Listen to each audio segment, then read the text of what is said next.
সকলোকে পুনৰবাৰ মোৰ অন্যটি ভিডিঅ'লৈ স্বাগতম জনাইছো। আজি আসলতে অকণমান আৰ্ট এণ্ড ক্ৰাফ্টৰ কাম কৰোঁ বুলি বহিছোঁ আৰু সেইকাৰণে ভিডিঅ'টো আৰম্ভ কৰি ল'লোঁ। আসলতে আৰ্ট এণ্ড ক্ৰাফ্টৰ এটা কাম মোৰ আধৰুৱা হৈ আছিল। প্ৰথমতে মই আজি সেইটো সম্পূৰ্ণ কৰিম আৰু তাৰ পাছত এটা নতুন বটল ডেকৰ কৰিম বুলি ভাবিছোঁ। এই দুটা বটল আছে, বহু দিনৰ পৰাই থৈ দিয়া আছিলে আৰু ভাবি আছিলোঁ কৰিম বুলি, কিন্তু কিবা কিবি কাৰণত কৰা হোৱা নাছিল আৰু সময়ো আসলতে মিলাব পৰা নাছিলোঁ। সেইকাৰণে আজি ভাবিলোঁ এই দুটা সম্পূৰ্ণ কৰি থৈ দিওঁ। বটল দুটা সদায় এনেকৈ টেবুলত পৰি থাকি দেখি মোৰে বেয়া লাগি গৈছে। গতিকে আহকচোন মোৰ আধৰুৱা আৰ্ট এণ্ড ক্ৰাফ্টৰ কামটো প্ৰথমতে সম্পূৰ্ণ কৰি লওঁ। এইখন মই জাতীয় পতাকা বনাই আছিলোঁ। মোৰ এনেকুৱা এখন জাতীয় পতাকা আগতে আছিলে। মোৰ যদি আপোনালোকে আৰ্ট এণ্ড ক্ৰাফ্টৰ ভিডিঅ' এটা চাইছে তাতে মই দেখুৱাইছিলোঁ।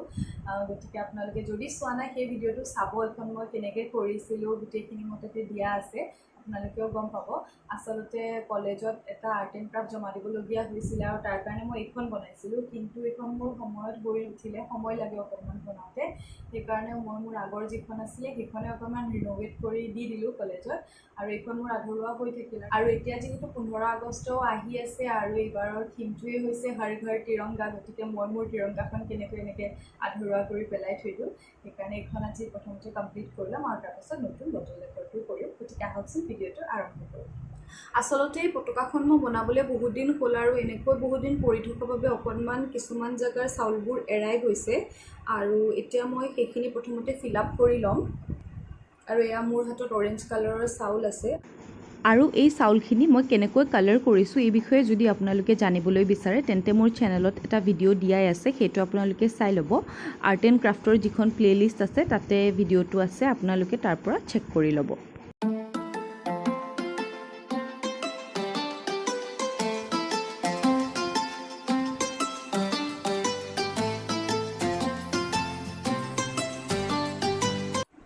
এনেকৈ অলপ অলপ টেপ কৰি দিম যাতে লাগি যায়। আৰু এয়া মই অৰেঞ্জ কালাৰ চাউলখিনি দি দিলোঁ আৰু এতিয়া ওপৰত আকৌ অলপ আঠা দি দিম।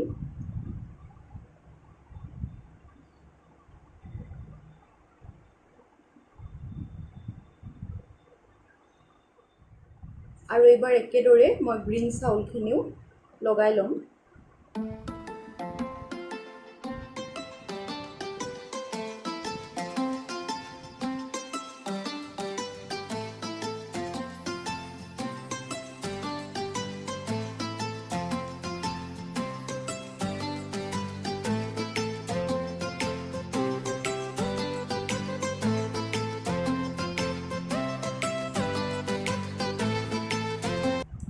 আৰু এয়া মোৰ গ্ৰীণ চাউলখিনিও লগাই হৈ গ'ল। মোৰ আচলতে লগোৱাই আছে, মই ওপৰত অকণমান লগাই দিছোঁ কাৰণ কিছুমান ঠাই অলপ খালী হৈ গৈছিলে।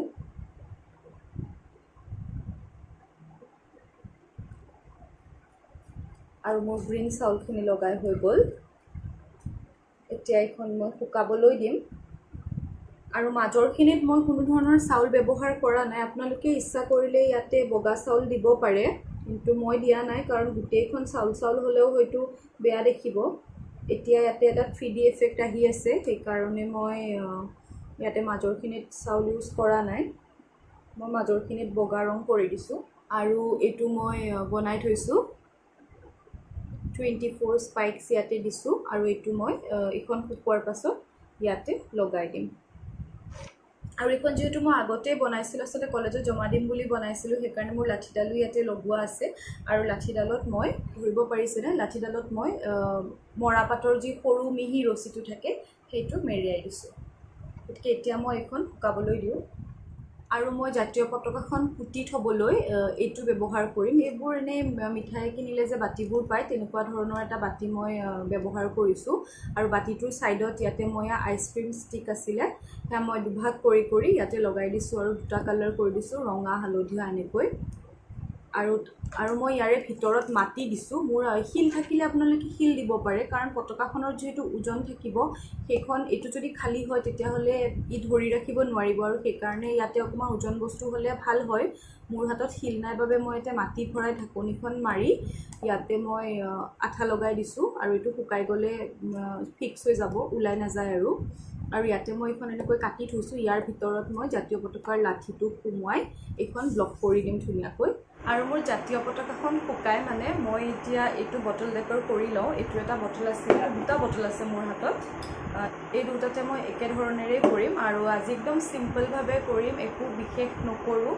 তাৰ কাৰণে মই মাত্ৰ এয়া ফেভিকল লৈছোঁ হোৱাইট গ্লু আৰু এয়া মৰাপাটৰ ৰছীখিনি ইয়াতে মই ফেভিকলৰ সহায়ত লগাই দিম।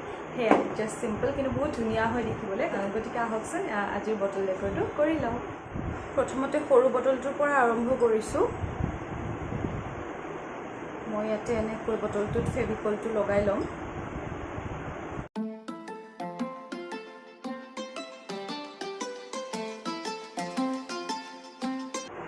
আৰু এনেকৈ মই এইখিনি ঠাইত ধুনীয়াকৈ ফেভিকলটো লগাই ল'লোঁ। আৰু এতিয়া ৰছীটো লগাই যাম।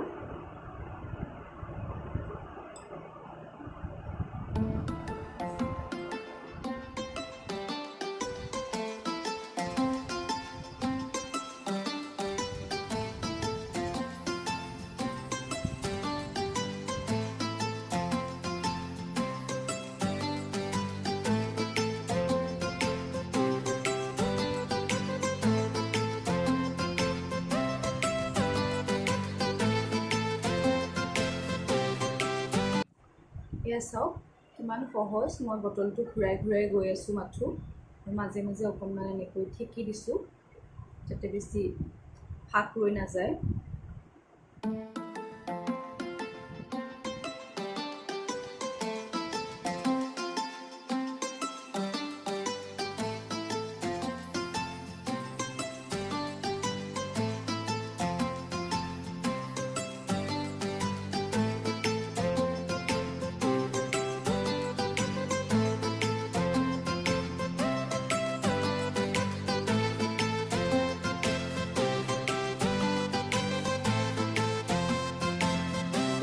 আৰু চাওক মোৰ এইটো বটল হ'বলৈয়ে হৈছে। বহুত সহজ, সময়ো কমকৈ লাগে, ইনগ্ৰিডিয়েণ্টটো বেলেগ একো নালাগে। মৰাপাটৰ ৰছী আৰু আঠা হ'লেই হৈ যায়। যিকোনো হাৰ্ডৱেৰৰ দোকানত মৰাপাটৰ ৰছী ইজিলি এভেইলেবল হয়, তাতে আপোনালোকে পাই যাব। আৰু আঠাটো পায়েই যায়।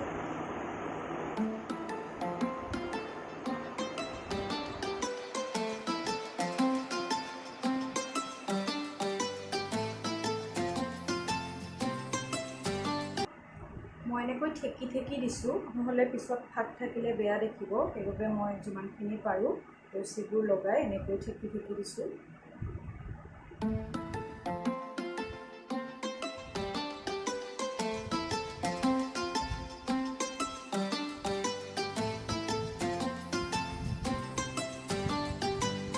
এডাল অকণমান সাৱধানে থ'বলগীয়া হৈছে, যিহেতু ইয়াত ছাপৰ্ট নাই।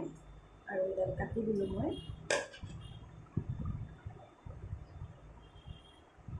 আৰু এইটো মোৰ বটলটো ৰেডি হৈ গ'ল।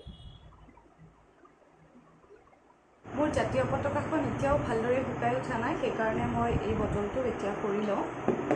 তাৰপাছত একেলগে এই দুটা শুকাব দি জাতীয় পতাকাৰ কামখিনি কৰিম।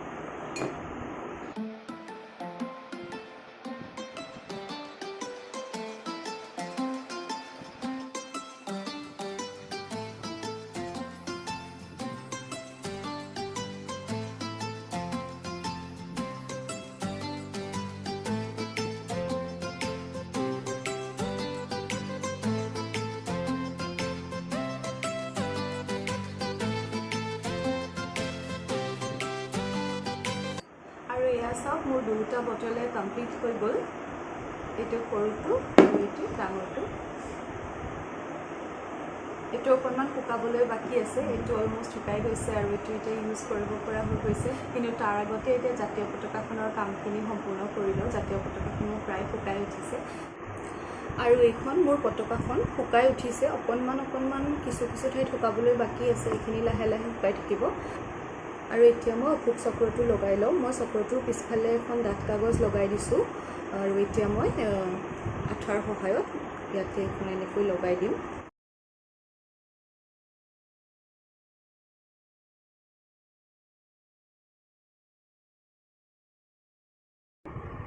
আৰু এইখন চাওক মোৰ জাতীয় পতাকাখন কমপ্লিট হৈ গ'ল। আৰু এতিয়া মই এই বাতিটোত জাতীয় পতাকাখন এনেকৈ থিয় কৰাবলৈ চেষ্টা কৰিম। এইখন থিয় কৰাতে অকণমান কষ্ট হয়। যদি আপোনালোকৰ তলৰ বাতিটো কিবা বেলেগ ধৰণৰ বাতি ব্যৱহাৰ কৰে তেন্তে কৰিব পাৰে, য'ত আপোনালোকৰ এইখন বহুৱাবলৈ অলপ সুবিধা হ'ব। এতিয়া প্ৰথমতে এইখন মই এনেকৈ থিয় কৰাই ল'ম আৰু এইখন থিয় হোৱাৰ পাছত ওপৰৰ এই জেগাখিনিত এখন ডাঠ কাগজ লগাই ৰং কৰি দিম।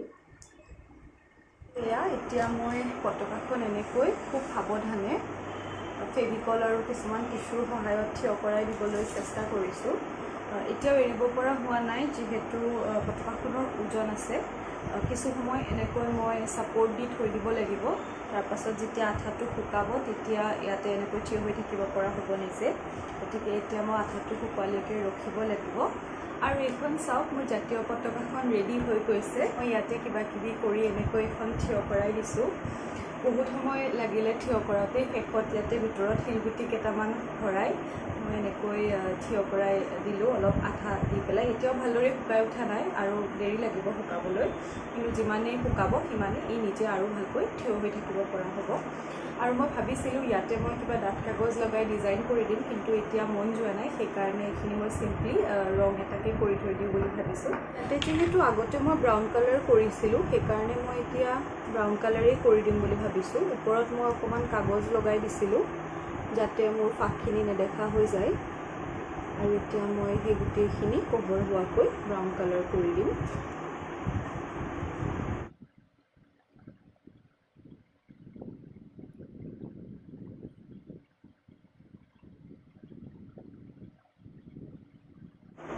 আৰু এইখন মোৰ জাতীয় পতাকাখন ৰেডি হৈ গ'ল। এতিয়াও ভালদৰে শুকাই উঠা নাই, মই বাৰে বাৰে কৈয়ে আছোঁ। আজিয়ে যিহেতু কৰিছোঁ, গতিকে শুকাবলৈ আৰু এদিনমান সময় লাগিব। এতিয়া মই এইখন এনেকৈ থৈ দিম। অকণমান এনেকৈ হালি গৈ আছে, গতিকে ছাপৰ্ট দি মই এনেকৈ চিধা কৰি থৈ দিম আৰু কালিলৈকে এইখন ধুনীয়াকৈ শুকাই যাব আৰু চিধা হৈ থাকিব।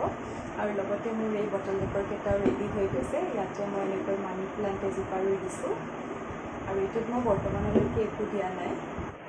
আৰু এতিয়া মই জাতীয় পতাকাখন এনেকৈ টেবুলখনৰ ছাপৰ্টত থৈ দিছোঁ, যাতে চিধাকৈ আঠাটো টাইট হৈ যায়। আৰু এই দুটা মোৰ আজিৰ বটল ডেকৰ।